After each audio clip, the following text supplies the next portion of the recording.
Gold Director Angie Gray. It's blast off time, USANA.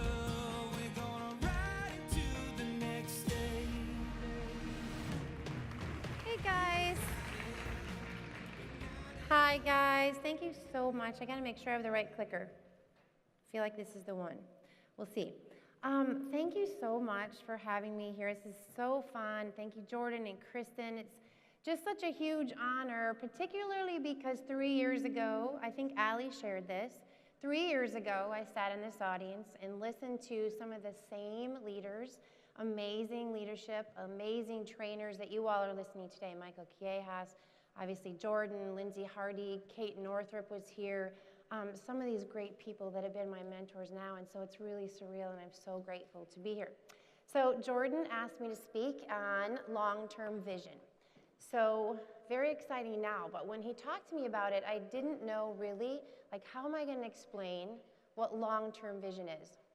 I really didn't know for sure how to put that, how to articulate that. For sure, when I partnered with USANA, I had no idea, first how to dream, and absolutely didn't have any idea what a vision would even look like. And I can tell you, probably you guys, right? The other leaders up here had no idea probably either when I first partnered with USANA.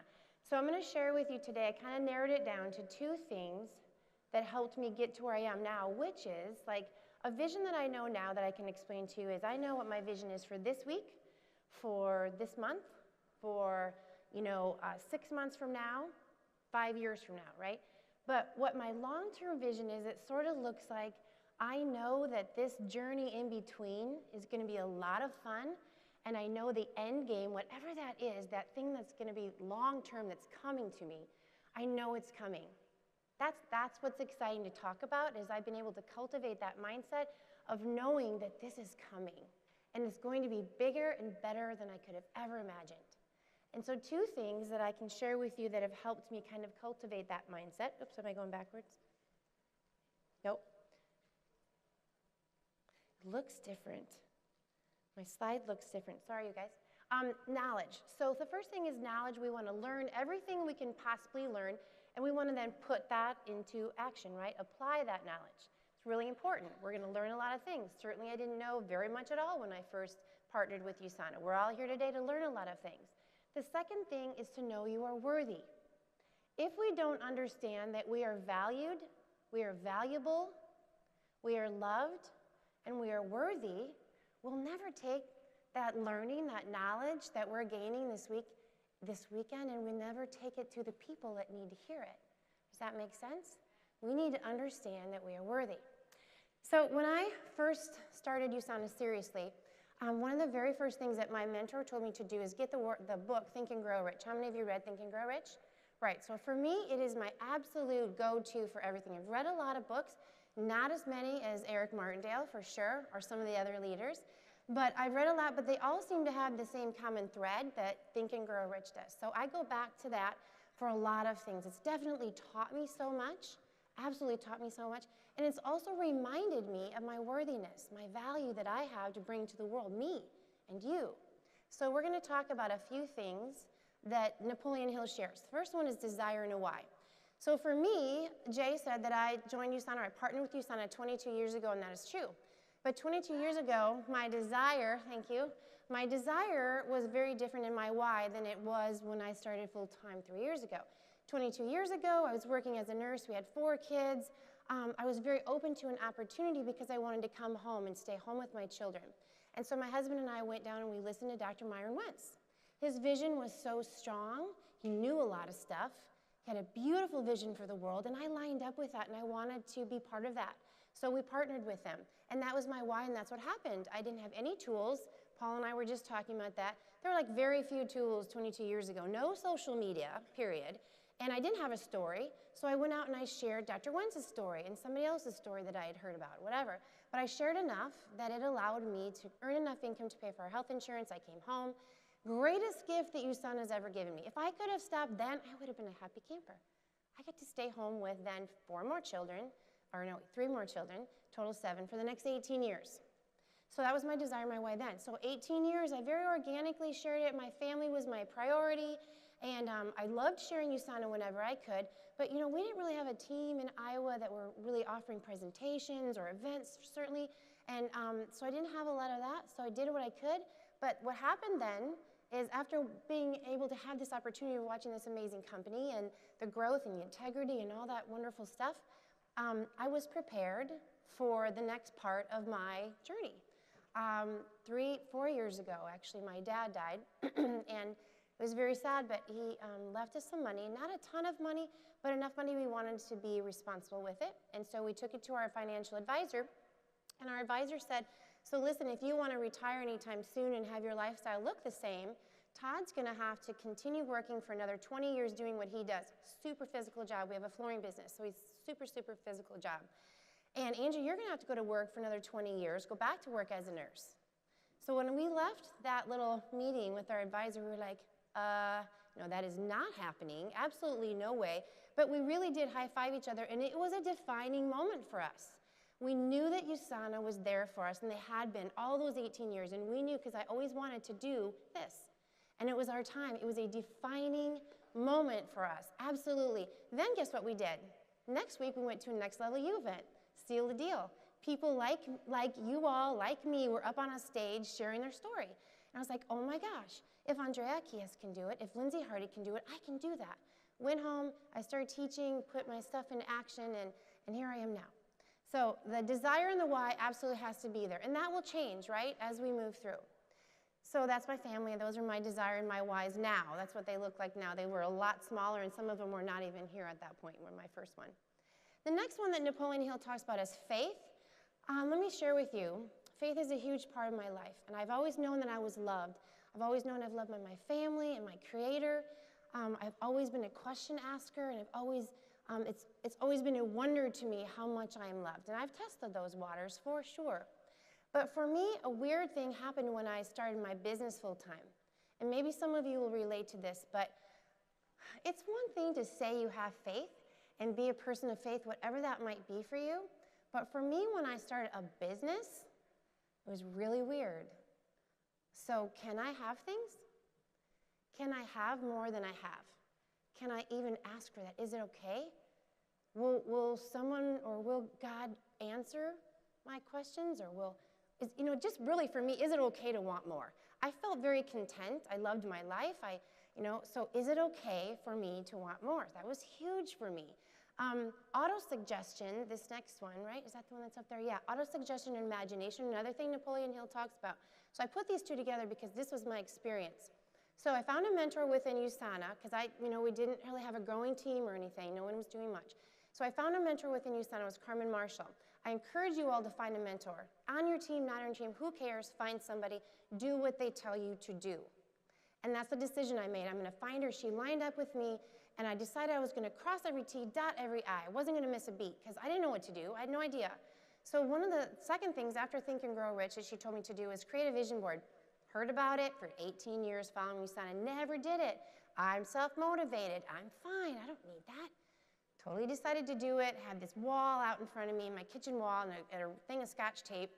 And I go through and I start looking for pictures. No idea how to dream. I don't know what I want. I want 5 minutes in a shower by myself. I don't know what I want. But I needed to figure out what I wanted because I was going to make this thing work, and that had to happen. So I found a USANA magazine, and I found this woman who's a beautiful woman. Didn't know her then, know her now. I don't even know where you're at, Anna. Where are you? Is she here? Or is she somewhere? Oh my gosh, Anna, I haven't even seen you. Anywho, didn't know her then. When looking through some magazine, trying to find some stuff, and I found this girl. I really liked her. I'd heard about her within USANA. Cut her body out of this magazine because she was on a stage on USANA. Cut her body out, cut my head out, taped my head over her head. And it is still on my vision board because did I ever think when I put that up there with this Scotch tape on my wall that I would ever be on a USANA stage? I had zero faith that that would happen. None. I did not believe that. But I'm just going to do what they tell me to do. I'm going to take the action. I'm going to learn what I'm supposed to do. She told me to do this. I'm going to learn it. I'm going to do it. And I did it. And 1 year to that month, I was on a USANA stage in Vegas at a U.S. national celebration, sharing my story on stage in front of 1,500 people. So what did that teach me? Yeah, it's so cool, but it's not. Thank you. Thank you. But you know what? It's not rocket science. I just applied the knowledge that someone gave me. I learned something, and I applied it. So not only did I start to understand that, oh my gosh, this stuff really works, but the cool thing is, guys, that I knew I was loved, and now I knew I was loved. Holy crap. I could ask for stuff. I could think outside the box. I could ask for things and things would happen. I'm so loved that even the little seedling of an idea of maybe something that I might want that I have zero faith about that could really happen, stinking happened. And if you don't have a vision board, please go home and do it. Please do it. So those things happened. I learned that, I applied it, I gained some education, and I gained the understanding that I'm worthy, that I'm valuable, that I had something that was worthy to other people, and I'm worthy to share it, right? So that was really cool. The next thing is have an organized plan of action. Can't speak enough about this. Lindsay talked about weekly action plan. Carmen shared that with me too. So weekly action plan. I've done one every week for the last 3 years. Okay, there may be a week or two in there that I didn't do so great, but for sure I can look back at all my things. And what did I learn from that? I learned to be intentional. I learned to build my life with intention.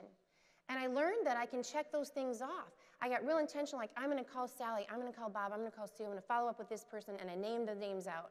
Real intentional. And then I learned that I was good at that because I could go back and see, hey, I checked that off. That happened. Look at the progress. I applied that knowledge, and I was understanding again, oh my gosh, I'm kind of good at this. I'm valuable. I'm making things happen. So you see the pattern I'm having here with the learning, applying it, and then the most important thing it can do is remind you how great you are. You have a message to share with the world, and you're worthy of asking for things and getting them. So I'm going to skip this next slide. The next thing that Napoleon Hill talks about is personal development. I can't talk enough about that because this is personal development. Hear me on this stage, this is personal development. I had to prepare this. You know, we all have to prepare. We don't know what we're doing. We're up late at night having, throw slides out, call Ben. Ben, can you take this out? It's not supposed to be there. We don't know what we're doing. This is personal development. You being here is personal development. Reading is personal development. But all that stuff does, again, it teaches us. It allows us to enjoy the journey. This is the best thing I've ever learned, is to enjoy the journey, because the long-term vision we have, if we can't enjoy every single day of the learning, the experiences, who cares about that? Who cares about this long-term elusive thing, right? But as we go through the journey, I'm understanding that that is coming. That's coming. That's waiting there for me. It's going to be better than I could have ever thought it would be, because I've applied things that have helped me understand that. Is this making sense? Yes? Okay, then action. Obviously, we have to take action. If I prepared this slide stuff and they didn't show up, that'd be a drag, right? And I like this analogy. I was thinking about it earlier. People aren't going to know that you mean what you say if you don't do the things you know you should be doing.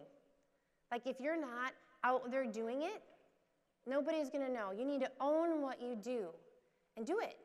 The next one is, my team is probably so sick of hearing me say this, but be persistently consistent. That's the other thing. So take action and then be persistently consistent. Be the most persistent person anybody's ever seen. That's really, I feel like, don't you guys think, the other leaders that are up here and some of you out there, like that's the thing that makes a difference, because I don't want to go to a doctor that performs surgery once every 2 months. I'm not going to believe they're good at it, nor that they care about me or anybody else. So people are going to know that you care when you keep doing it, when you show up, when you do the presentation with one person or whatever. You have to keep doing it. And I really don't feel like once a month is good enough. If you really mean it, you need to come up with that plan and do it consistently. So the last thing is your tribe. Got to have a tribe. You guys are here. You're my tribe right now. Thank you for being here. I have friends around me that are telling me that I'm loved, that are grateful for things I'm bringing them. I'm grateful for them. They remind me all the time that I'm worthy, that I'm loved, that I'm valuable. Okay, that's so, so important, because challenges come, roadblocks come. We need our people. We need our peeps. We need our tribe. So 22 years ago, I did partner with a man named Dr. Myron Wentz. You all partnered with the same guy. He was very passionate about the knowledge that he shared with me in that VHS tape. He meant what he said, right? We all lined up with that, so we partnered with that vision, and we share that vision today. We're here now. But you know what? He's just a guy. He's just a guy in the beginning that had a desire, and he had a why. He learned some stuff, right? And then he had the imagination and the faith to share that stuff, take action to share that stuff. He did some personal development, I'm sure. And then he was super, super, super persistently consistent. And he had a tribe of people around him like you all. And now we are his tribe. He changed the world. One man. We can change the world. Please know that you have something of value to give the world and that you are worthy to do it and receive and experience all your dreams and have that long-term vision. You absolutely are. I want to close today by telling you thank you so much for listening. And then I came across this really cool video that I want to share with you to remind you how great you are. Thank you very much for letting me be here.